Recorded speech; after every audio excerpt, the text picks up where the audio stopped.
Hallo und herzlich willkommen zu einer weiteren Episode vom Unsafe Release, eurem Schweizer F1 Podcast mit euren Hosts, dem Kasel und dem Schubs. Gerade vorab, ich tue die heutige Episode alleine moderieren. Der Schubs und ich haben leider keinen Termin gefunden, zum Podcast aufnehmen zum Australien Grand Prix.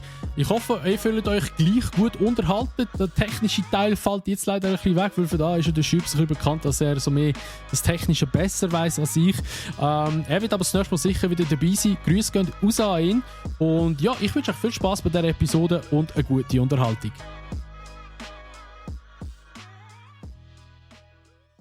So, dann fangen wir mal mit dem Wochenende in Melbourne an. Und wie gesagt, der Schubs wird das nächste Mal sicher wieder dabei sein beim Podcast. Wir haben leider die Zeit nicht gefunden, wo wir hätten sollen haben, um den Podcast aufzunehmen. Darum nehme ich ihn jetzt heute mal alleine auf.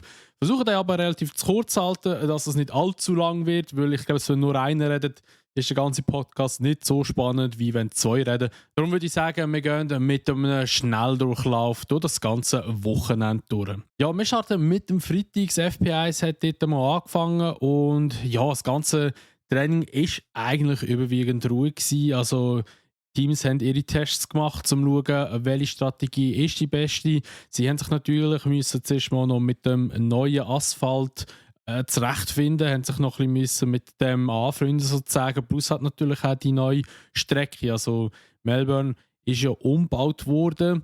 Man hat eine Schikane rausgenommen, wo ich muss sagen, absolut gehasst hatte im Melbourne, dass die Schikane drin war. Also ich bin recht zufrieden mit dem Umbau, den sie gemacht haben, muss ich ehrlich sagen. Und dort hat man dann noch eine DRS-Zone hergesetzt und man ist dann eigentlich ins Wochenende gestartet mit 4 DRS-Zonen und ich sage eben, man ist gestartet. Wir reden nachher nochmal drüber. Dann. Und ja, das Training war eigentlich gut gewesen, kann man wirklich sagen. Bis 10 Minuten vor Schluss ist dann der Vettel stehen geblieben mit einem Motorschaden. Dort hat dann nachher das Auto ein bisschen gequalmt.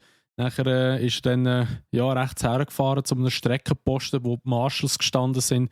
Hat, wie man den Vettel auch kennt, den Feuerlöscher genommen und hat dann nachher sein Auto gelöscht. Das hat er aber auch einen Feuerlöscher genommen mit Stickstoff. Da hat es dann so viel Schmutz gegeben, oder beziehungsweise das Auto hat man dann nicht so kaputt gemacht oder komplett eingeschaumt. Und das ist auch so gut für die Mechaniker. Da müssen sie nicht den ganzen Keim wieder putzen und eventuell diverse Teile reinigen oder voneinander nehmen, weil dort noch überall Schaum drin ist vom Feuerlöscher. Und wie gesagt, das war 10 Minuten vor Schluss gewesen. Und dann nachher ist es dann weitergegangen. Zuerst ist schon unter Red Flag angehalten worden. Dann nachher, wo es weitergegangen ist der Vettel auch weiterhin dort bei dem Streckenposten gewesen. Es hat der Kaiser wird dann abgeholt und hat einfach müssen warten. Und dann ist halt dann mal die Session vorbei gewesen und danach ist plötzlich ein Kameraeinspieler gekommen, wo man den Vettel einfach auf dem Moped oben sieht oder beziehungsweise auf dem Roller sieht. Und ich denke, das Video oder die Bilder haben das sicher alle schon gesehen. Es sind natürlich geniale Bilder, so etwas sehen wir gerne. Und vor allem, wenn es noch der Vettel ist, sehen wir es, denke ich, noch lieber. Der Vettel, der ja jetzt auch die ersten 2 Saisonrennen nicht hat können bestreiten, weil er ja an Covid erkrankt ist, hat jetzt endlich wieder mitfahren und nicht nur die Fans haben Freude daran, auch die ganzen Fahrer haben Freude gehabt. Es ist, glaube ich, fast jeder Fahrer zu ihm gegangen und hat ihn wieder begrüßt und hat gesagt, ja, schön, dass du wieder da bist. Also man sieht einfach, wie beliebt der Vettel bei den Fans, aber auch bei den Fahrern ist. Ja, und dann nachher ist das FP2 losgegangen und beim FP2 ist eigentlich nichts Grossartiges passiert. Also man hat dann auch wieder gesehen, wie Teams die ganze Strecke studiert haben. Man hat auch wieder gesehen, dass sie ein bisschen Probleme haben mit dem Asphalt.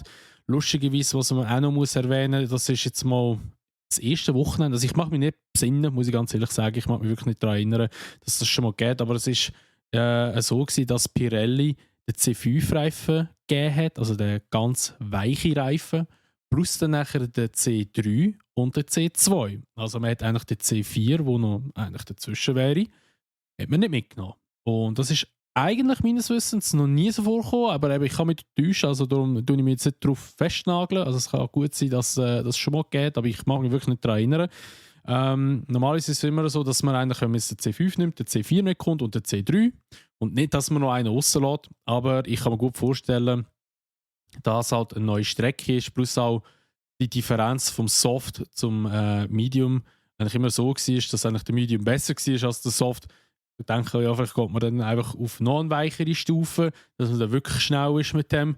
Und ja, dass man vielleicht ein bisschen mehr braucht. Jetzt im Rennen selber ist aber eigentlich auch niemand mit dem gross gefahren, oder gar niemand ist gefahren, bis auf die Elben-Runde. Aber kommen wir dann nachher auch noch im Verlauf des Podcasts dazu. Wie zu erwarten, Ferrari sehr stark gewesen. Vor allem auch der dritte Sektor war so ein bisschen der Ferrari-Sektor gewesen. Sektor 2 war so ein bisschen mehr der Red Bull-Sektor gewesen, weil es halt wirklich eine Highspeed-Strecke dort ein bisschen war.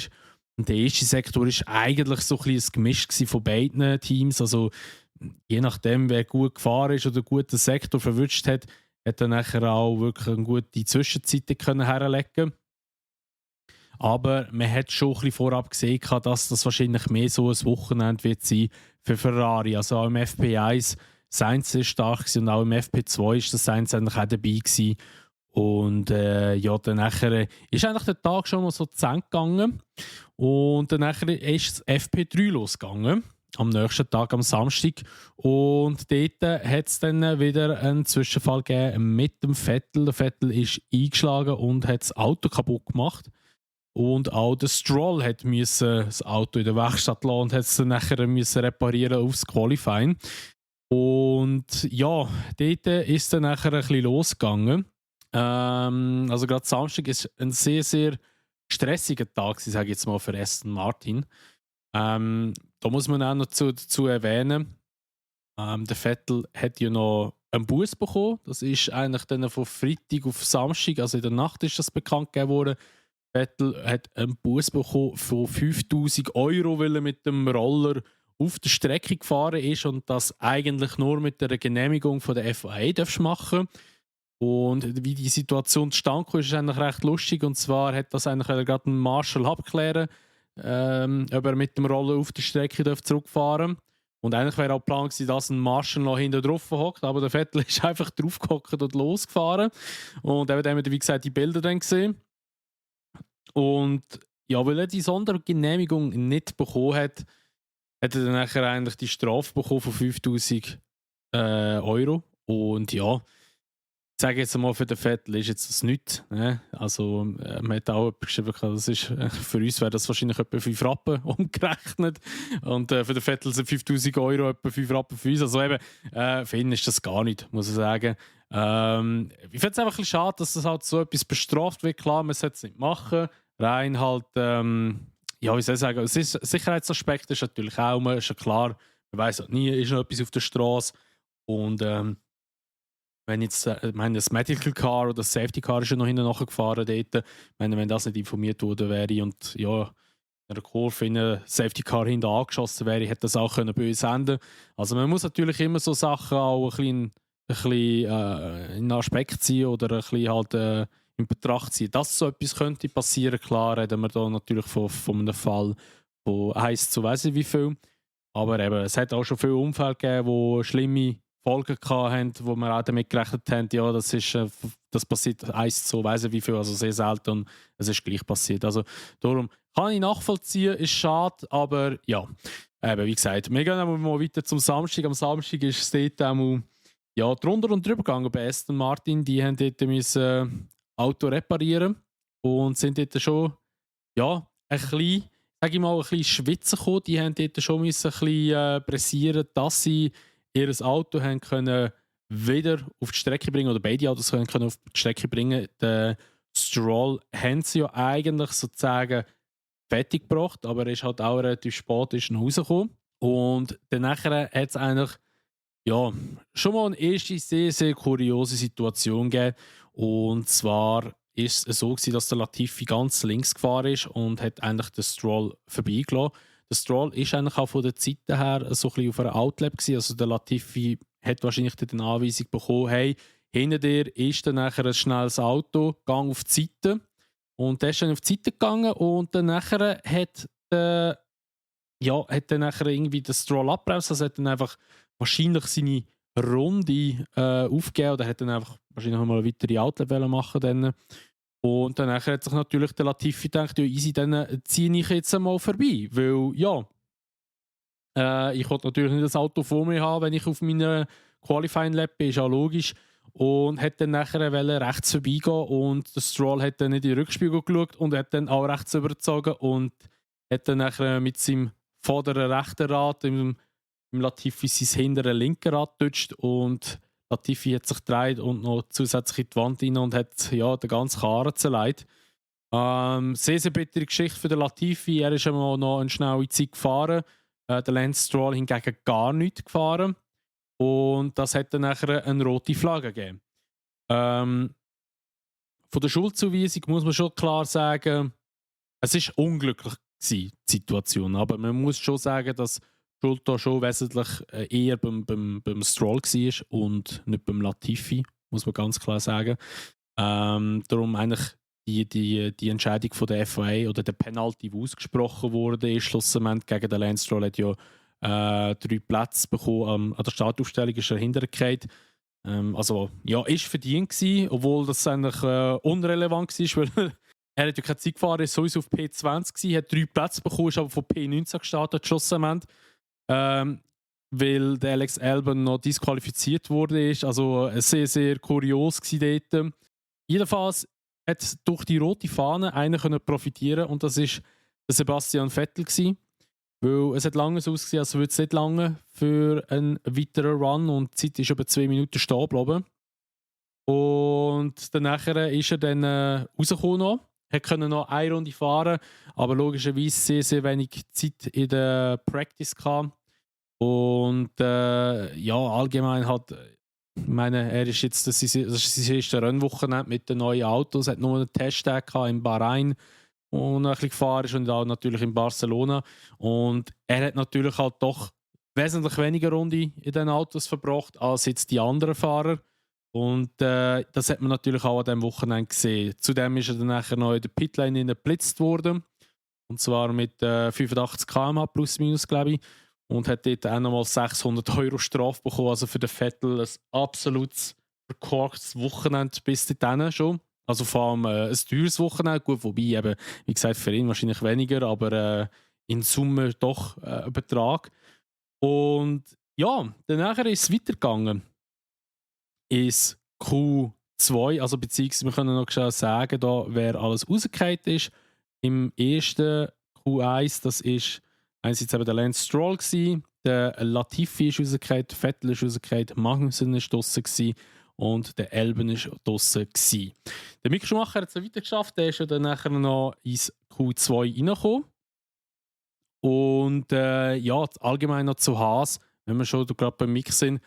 Performance ist dort doch nicht rum gewesen, muss man sagen. Jetzt die letzten 2 Rennen sind wir doch ein bisschen verwöhnt worden von Haas, dass sie doch ein bisschen Performance hatten. Jetzt in Melbourne gar nicht. Magnussen hat sich nicht so gut gefühlt, er hat noch Magenprobleme gehabt. Und der Mick, ja, ich weiß nicht, schaut sein erster Run auf dieser Strecke gewesen, vielleicht auch nicht so 100% sicher gefühlt auf dieser Strecke. Plus hat man natürlich noch im Hintergedanken gehabt, hey, wir dürfen das Auto auch nicht gross schrotten, weil wir haben da nicht Ersatzteile dabei. Man hat natürlich schon ein bisschen Einschränkungen gehabt, aber allem in allem ist Haas eigentlich schon performance-technisch ein bisschen schwächer unterwegs gewesen. Ja, eben dann nachher nochmal zum Albon, der ist ja noch disqualifiziert worden, weil er auf der Strecke einerseits mal stehen geblieben ist und eben keinen Sprit mehr drin hatte und wegen dem ist er disqualifiziert worden und hat dann müssen ja, von hinten starten. Also hat ja noch 3 Plätze bekommen von Saudi-Arabien. Dort hat er ja noch eine Kollision verursacht mit dem Stroll. Ist ja noch bestraft worden und hat ja noch die 3 Startplätze gehabt. Und dann aber noch wegen der Disqualifikation ist er dann ganz hinten gedroppt. Also haben die 3 Plätze auch nicht mehr so eine Rolle gespielt. Und ja, dann ist es dann eben weitergegangen mit dem Q2. Q2 ist eigentlich sehr, sehr ruhig gewesen, kann man sagen. Es ist dort nicht viel passiert oder weniger passiert. Fahrer sind ihre Runde gefahren und wo das Q2 abgelaufen ist der Mick rausgefallen, der Guang Yu Zhou ist rausgefallen, der Yuki Tsunoda war draussen, der Valtteri Bottas ist auch rausgefallen und der Pierre Gasly im Alpha Tauri ist auch noch rausgefallen. Was man da auch noch sieht, ist einfach, dass ja, Alpha Tauri nicht so stark ist. Also Alpha Tauri ist erstaunlicherweise am strugglen. Und da bin ich selber auch ein bisschen überrascht gewesen, muss ich ganz ehrlich sagen, weil Alpha Tauri hätte jetzt bisschen stärker eingeschätzt. Die haben jetzt so wirklich eigentlich zwei gute Saisons gehabt. Und auch mit Toro Rosso damals sind sie auch immer recht stark gewesen. Aber sie haben jetzt doch auch ein bisschen Mühe mit der neuen Fahrzeuggeneration da ein bisschen mitzuhalten im Feld. Also sie sind momentan auch eher ein bisschen wie soll ich sagen, ein bisschen im mittleren, hinteren Feld anzutreffen.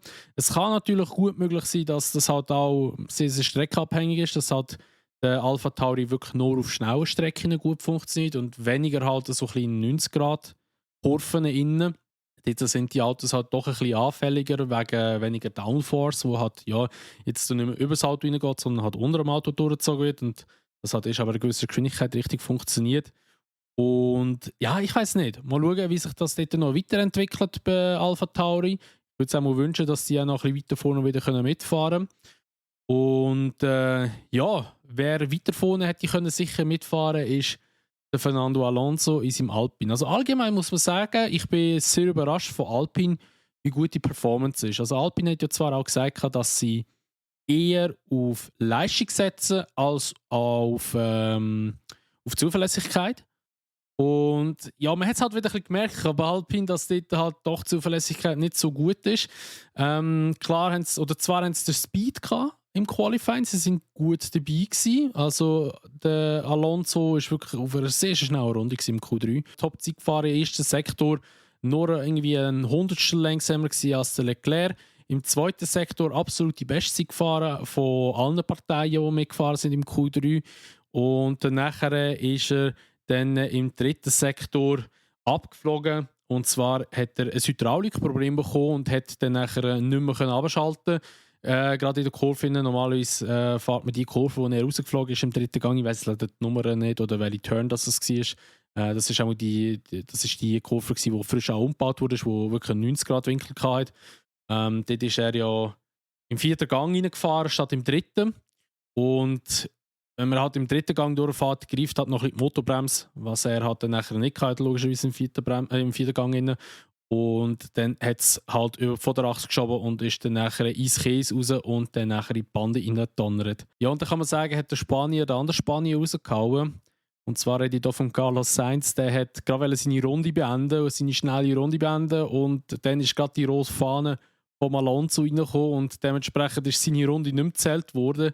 Sehr bitter für ihn. Er war nämlich auf einer guten Runde unterwegs gewesen, aber dort hat dann endlich sozusagen Carlos Sainz seine Pechsträhne in Melbourne angefangen. Und ja, es ist, der Sainz kann ihm wirklich leid tun. Also, er war wirklich auf einem guten Lab gewesen. Er wäre sicher nicht auf Pole gefahren. Ich denke, die Pace hätte er nicht gehabt. Aber er wäre wahrscheinlich etwa so um die P3, P4 herum gelandet. Der Fernando Alonso lustigerweise hat auch noch gesagt, ja, hätte er seine Runde fertig fahren, wäre er auf Pole gefahren. Ja, sehr optimistisch. Also der dritte Sektor, wie gesagt, ist mehr so ein Ferrari-Sektor gewesen. Darum denke ich eher weniger, wenn der Alonso auf Pole gefahren. Ich denke, er wäre dann eher so P3, P4 geworden, aber er wäre natürlich in einem Alpine auch sehr stark gewesen, muss man an dieser Stelle sagen. Und dann nachher, wo die Session wieder aufgenommen wurde, sind alle wieder die Runde gefahren. Der Carlos Sainz leider enttäuschend nur auf P9 gefahren. Der hat dann einfach nichts mehr hergebracht. Der Esteban Ocon auf P8, der Daniel Ricciardo auf P7 McLaren. McLaren hat wirklich das Wochenende weiterhin ihren Aufwärtstrend gezeigt. Schon in Saudi-Arabien sind sie schon ein bisschen besser da gestanden. Aber jetzt in Melbourne, auch der Daniel Ricciardo ist dabei gewesen, ist auch nicht so weit hinter dem Norris gewesen, wobei Norris ist natürlich dann halt schon auf P4 gefahren, ist halt doch ein paar Plätze vorne dran gewesen. Zwischen den beiden McLarens sind beide im Mercedes gewesen. Hamilton vor dem Russell und dann nachher kommen wir zu den vordersten drei. Der Sergio Perez ist auf P3 gelandet. Also Max Verstappen ist gut unterwegs gewesen, aber er hat natürlich ein bisschen gestruggelt. Er hat auch im Interview nachher gesagt, dass er ein bisschen Probleme hat, auch ein bisschen mit der Balance und so. Und dann ist halt das Vertrauen vom Auto weg. Der Charles Leclerc hingegen ist dann wirklich eine super Runde gefahren auch. Und Verstappen hat dann auch keine Chance mehr gehabt. Jedenfalls, der Charles Leclerc hat einen 1,17,8 gemacht und der Max Verstappen hat einen 1,18,1 gemacht. Also der Leclerc, der einzige Fahrer unter 1,18.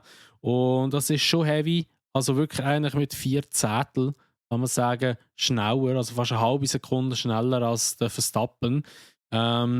ist schon eine Ansage. Also Ferrari eben wirklich sehr, sehr stark gewesen in Melbourne, vor allem eben im dritten Sektor hat der Leclerc so viel rausgeholt und das hat man dann auch im Rennen gesehen. Gut, dann kommen wir zum Sonntag und ich denke, wir reden hier gerade über den Carlos Sainz. Der hat einen sehr schlechten Start gehabt. Dort war es aber noch so gewesen, dass eigentlich 10 Minuten vor Formation Lab noch das Lenkrad gewechselt wurde, wo nicht die gleiche Einstellungen hatte, komischerweise wie sein erstes Lenkrad.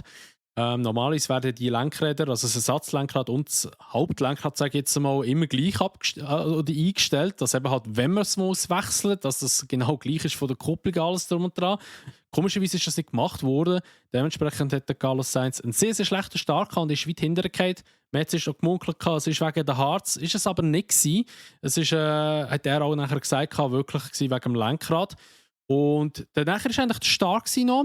Und wer wirklich einen sehr, sehr guten Start hatte, war der Lewis Hamilton. Der ist gerade auf P3 vorgekumpelt. Der Sergio Perez, der hat ein bisschen einen schlechteren Start gehabt. Dort muss man aber auch sagen, dort ist der Max Verstappen ein bisschen quer gekommen. Der hat ihm ein bisschen den Platz geraubt gehabt. Und darum hat sich nachher der Perez auf P4 einreihen. Vorne ist es so losgegangen, wie sie auch in den Startboxen waren. Also Leclerc auf 1 und der Verstappen auf 2. Ja, und dann nachher eine Runde später, also in Runde 2, hat sich der Carlos Sainz rausgetragen. Und zwar ist das ein bisschen unglücklich gewesen, die Situation. Er hat gerade in dieser Zone, wo eigentlich noch am Freitag eine DRS-Zone war, wo dann aber auf den Samstag weggegangen ist, hat der Mick Schumacher aussen überholt, hat dann nachher beim Anbremsen untersteuert, hat dann nachher plötzlich übersteuert und hat ein bisschen wie ein Snap-Over gehabt und ist in den Rasen rausgefahren. Dort hat er sich dann nachher gedreht und ist nochmal über die Strecke reingeslidet, was sehr gefährlich ist, weil dort halt natürlich noch die anderen Autos gekommen sind. Gott sei Dank ist nichts passiert, ist dann aber durchgeslidet ins Kiesbett rein, ist stecken geblieben und hat dann nachher das Rennen aufgegeben, hat ihn dort dann nicht mehr rausgebracht, hat sich dann eigentlich gerade eingraben oder mit dem Unterboden dann nachher auch aufgesetzt. Der Sebastian Vettel hat dann auch noch ein paar Runden später selber auch noch einen Ausritt gemacht gehabt. Hat sich dort einfach noch verbremst gehabt. Der Vettel, wie gesagt, hat ja viel Probleme gehabt mit seinem Auto an diesem Wochenende. Ja, dann nachher in Runde 23 ist der Perez wieder am Hamilton vorbeigegangen. Ein mega schönes Überholmanöver, auch wieder in dieser Zone, wo eigentlich am Freitag noch eine DRS-Zone war. Ist der Perez aussen rumgegangen mit wesentlich mehr Speed. Also dort hat man wirklich dann auch wieder gesehen, dass der Red Bull Powertrain, also der Motor, ja, doch ein bisschen mehr Dampf hat als der Mercedes-Motor. In der Zwischenzeit war auch dort dann nachher eine gelbe Phase in Sektor 1 und 2 und ist auch dann gerade das Safety Car ausgelöst worden. Und zwar ist dort der Sebastian Vettel einfach rechts an der Strecke gestanden. Man hat nur zuerst das Bild gesehen und man hat dann gedacht, so, ja, okay, das ist wahrscheinlich das Motorproblem. Man hat dann aber von einer anderen Kameraperspektive noch ein bisschen Debris gesehen, also beziehungsweise Frontflügel, einfach halt Autoteile. Und danach hat man die Wiederholung gehabt und hat gesehen, okay, der ist relativ blöd eingeschlagen. Und zwar ist der wirklich auf dem Curb oben ausgerutscht, frontal in die Wand rein, hat ihn sogar vorgeworfen und hat nachher nach dem Unfall nur aus Sicherheitsgründen oder hat einfach zur Gesundheitsabklärung, dass er wirklich nicht ist, noch müssen schnell ins Medical Center gehen. Ist Gott sei Dank auch nichts gewesen. Also hat er nachher auch aus dem Medical Center rauslaufen. Da hat man auch dann noch Live-Bilder gesehen. Also für den Vettel ein Horrorwochenende. Gott sei Dank ist nichts passiert. Aber wer natürlich dann nachher durch die Safety-Car-Phase profitiert hat, ist der George Russell gewesen. Und zwar ist der Hamilton ein paar Runden vorher, so wie auch ein paar andere auch, in die Box gegangen. Und der Russell ist noch nicht gewesen. Russell ist dann nachher gerade in der Safety-Car-Phase in die Box gekommen und hat natürlich mit viel Glück gerade wieder rausfahren und hat so können auf P3 bleiben. Und das hat ihm natürlich gut geholfen. Er hat sich dort zwischen den Verstappen und zwischen dem Alonso reingesetzt und hat so natürlich können, ums Podium fighten. Ja, dann nachher hat es den Restart gegeben und dort ist dann nachher der Verstappen sehr nah dran gewesen am Charles Leclerc in Runde 27. Ist sogar kurz schnell da vorne gewesen. Aber der Charles Leclerc hat dann nachher die Innenbahn innen durchziehen in Turn 1 und hat sich da wieder können behaupten und hat dann nachher auch schon eine gute Lücke können rausfahren. Also der Ferrari, wie schon gesagt, an diesem Wochenende wesentlich stärker gewesen als der Red Bull. Ja, gute 10 Runden später hat es dann nachher den Kampf zwischen George Russell und dem Sergio Perez gegeben. Da muss man auch wieder den Perez loben, wie der momentan fährt, ist einfach sehr, sehr stark. Für mich momentan einer der stärksten Fahrer in dieser Anfangssaison, muss man ganz klar sagen. Er hat wieder schöne Überholmanöver gemacht, fährt sehr vorsichtig, aber trotzdem mit einer sehr starken Pace und hat dann nachher auch dort können den George Russell im Mercedes überholen. Der Russell hat sich aber gut verteidigt, muss man an dieser Stelle sagen, aber er hat natürlich auch gewusst, ja, wenn ich den jetzt vorbeilohne, dann nachher wird es schwierig. Er hat zwar noch einen Funk bekommen vom Team, dass er soll den Perez vorbeilassen, weil Mercedes hat auch gesagt, sie fokussieren jetzt nicht das Podium an, sie möchten auch mehr Punkte holen. Nicht, dass seine Reifen kaputt gehen und er wegen dem noch weiter hinterher geht. Hat auch der Russell gesagt, ja, das ist jetzt eigentlich das, was er nicht hören kann ich absolut nachempfinden. Als Fahrer wirst du das sicher nicht hören, dass du einen Podiumplatz hergeben sollst, nur dass du eigentlich immerhin noch Punkte holen kannst. Ich glaube, in dieser Situation als Fahrer möchtest du halt einfach nur die maximalen Punkte rausholen. Ja, nachher ist dann etwas sehr Dramatisches passiert, kann man sagen. In Runde 39 ist plötzlich ein Red Bull neben der Strecke gestanden und man hat ziemlich gutes Eis vorne auf dem Auto gesehen und man hat dann nachher gewusst, okay, der Max Verstappen ist neben der Strecke, beziehungsweise am Streckenposten hat er angehalten. Und er hat einen Funk durchgegeben, dass er Benzin schmeckt oder dass er einfach etwas schmeckt, wo verbrannt und benzinmäßig halt schmeckt. Und das ist dann halt nicht mehr so geil. Und ist halt dann nachher wirklich so, dass man den muss gerade anhalten muss, weil das kann dann schon schnell mal ein bisschen heiß werden und gefährlich werden. Und man hat dann nachher auch ein bisschen nachgeforscht, was es könnte sein, weil man hat ja in Bahrain auch schon Benzinprobleme gehabt. Dort hat es ein Vakuum gegeben, wo dann nachher Benzinförderung nicht mehr gewährleistet war und wegen dem ist dann auch der Verstappen ausgeschieden und auch der Perez. Und jetzt ist es so gewesen, dass wir kurz vor Rennen, also beziehungsweise vom Qualifying und Rennen dazwischen ist eigentlich das Pack vermeiden, darf man das Auto ja nicht mehr anlängen.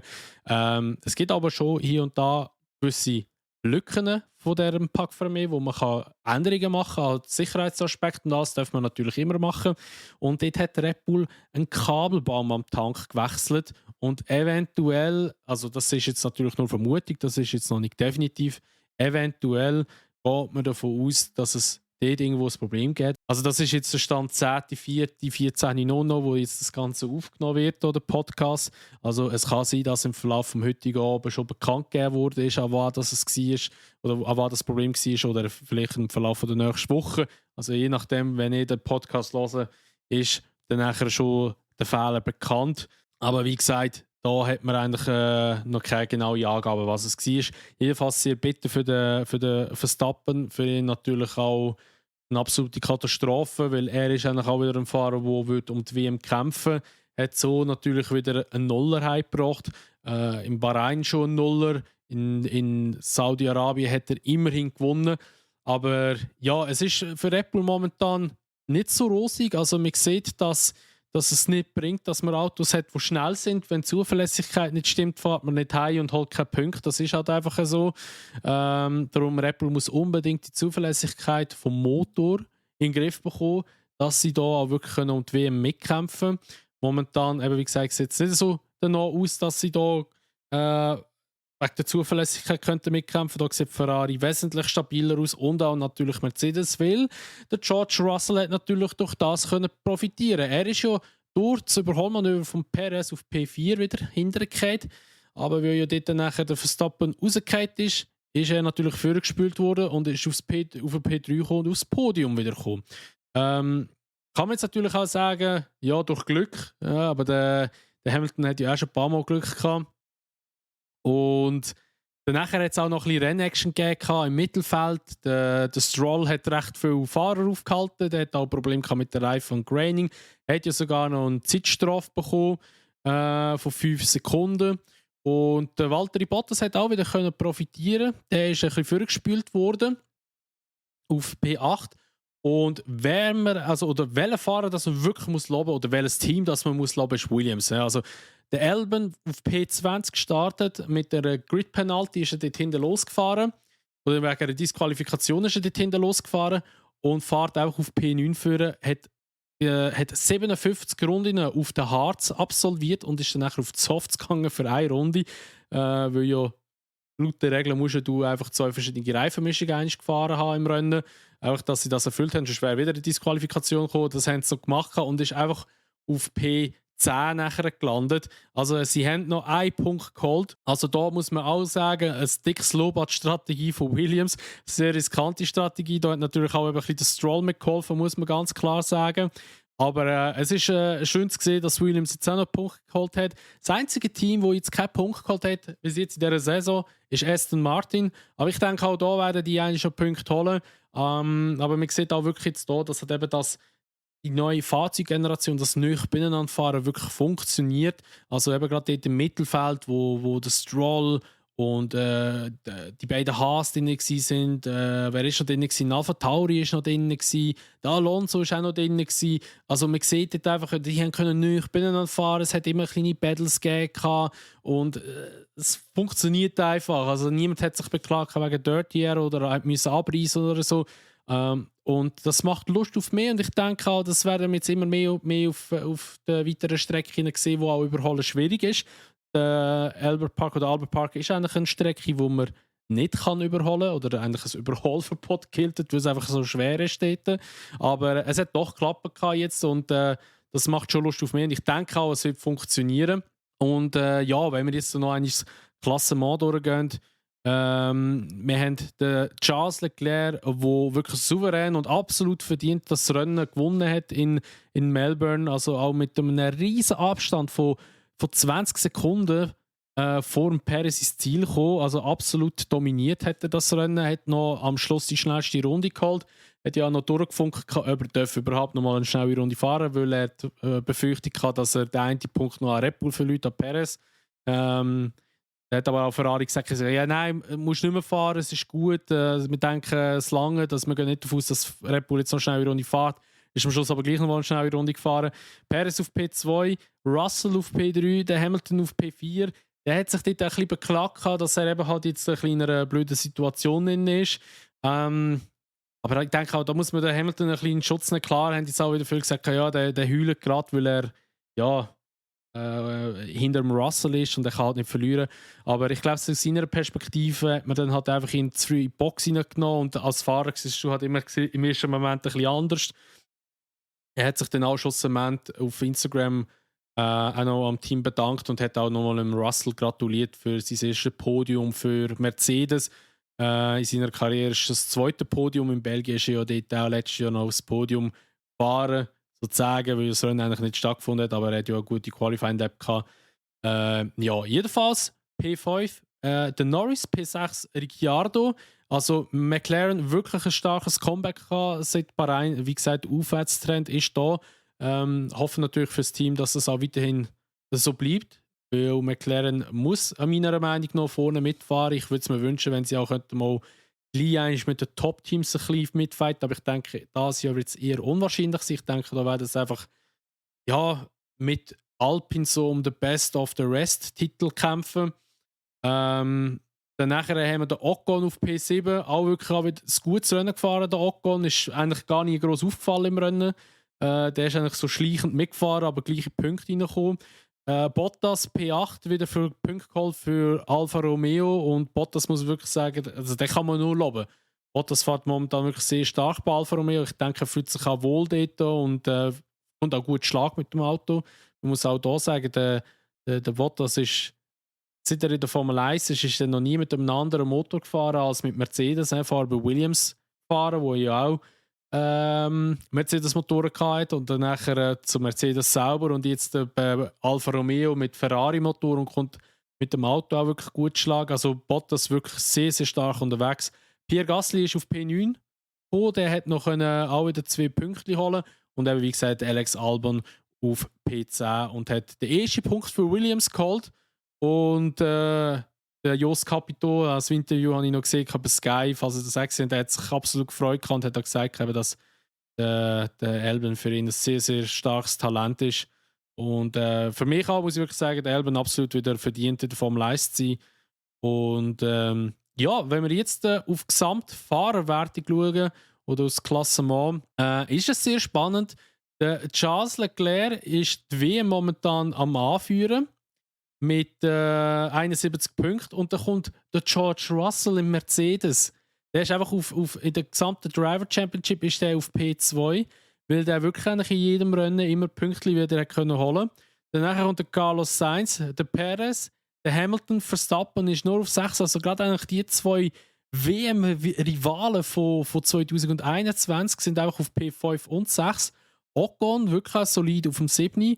Norris auf 8. Magnussen auf 9 im Haas und der Bottas auf 10. Magnussen und Bottas haben beide 12 Punkte. Also auch da, ich denke, zwischen Alfa Romeo und Haas könnte es ein spannendes WM-Duell geben und Punkte noch.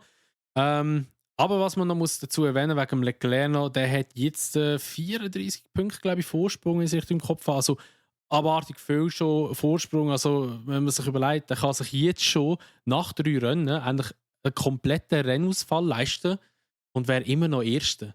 Das muss man sich mal überlegen. Also das ist wirklich krass. Und was man auch noch muss sagen, das Team, das am meisten Punkte das Wochenende geholt hat in Australien, ist einfach Mercedes. Mercedes hat 27 Punkte geholt. 1 Punkt mehr als der Leclerc alleine.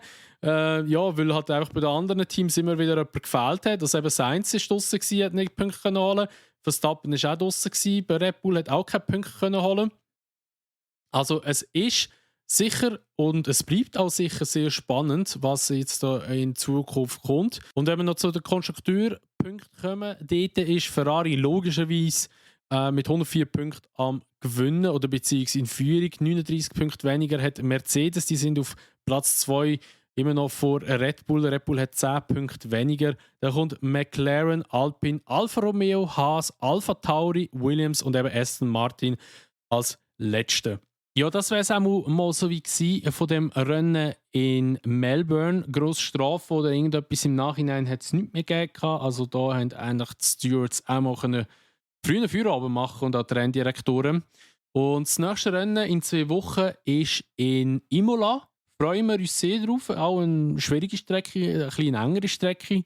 Nicht mich wundern, wie gut dass es dort funktioniert mit dem Überholen. Aber jetzt aber mit den neuen Fahrzeuggenerationen bin ich guter Dinge. Aber ja, es wird auch nicht so einfach sein, denke ich. Und ich kann mir gut vorstellen, dass das auch wieder so ein bisschen eine Ferrari-Strecke könnte sein. Es hat auch doch hier und da langsame Kurven hat. Aber wir lassen uns gerne mal überraschen, weil es sind sicher ein paar Updates angekündigt bei gewissen Teams. Jedoch muss man auch noch im Hinterkopf behalten, Imola wird das erste Rennen sein in dieses Jahr oder das erste Rennwochenende sein in dieses Jahr, wo auch wieder Sprintrennen ausgetragen wird. Somit müssen sich Teams gut überlegen, ob sie möchten die Updates dort herbringen oder nach Miami, weil sie hätten dann nachher im Training nur Zeit für eine Trainingssession Zeit, die Teile zu testen, ob sie überhaupt funktionieren. Klar, man hat Windkanal und Simulationen, wo immer schon gute Daten hergeben, aber der beste Test ist immer noch der Test oder der praktische Test, sage ich jetzt einmal, wo man dann wirklich auf der Strecke macht. Und ja, da sind wir mal gespannt, welches Team welche Updates bringen. Mercedes hat ja eben schon ein bisschen angekündigt mit einem Heckflügel, den sie hätten mitbringen auf Melbourne, wo sie dann aber nicht gemacht haben, weil er nicht fertiggestellt wurde. Mal schauen, ob sie den mitbringen auf Imola. Unterboden war auch mal so ein bisschen Thema bei Mercedes. McLaren noch Frontflügel-Update. Red Bull hat schon etwas geplant mit Update und. Also diverse Teams sollen mit Updates kommen. Das kann natürlich das ganze Fahrerfeld auch noch frisch durchmischen. Aber wie gesagt, ob sie es wirklich anwenden oder erst dann nachher auf Miami mitbringen, das wissen wir noch nicht. Das müssen wir mal noch abwarten. Ich freue mich schon auf das nächste Rennwochenende, wie gesagt, in 2 Wochen in Imola. Und ja, da würde ich mal sagen, was es war mit dem Podcast, den ich jetzt mal alleine geleitet habe. Ich hoffe, euch hat der Podcast gefallen, habt euch unterhalten gefühlt. Ich hoffe, dass der Schubs das nächste Mal auch wieder dabei ist. Ich denke auch, das wird so der Fall sein. Aber wie gesagt, wir haben leider Zeit nicht gefunden, um zusammen etwas aufzunehmen.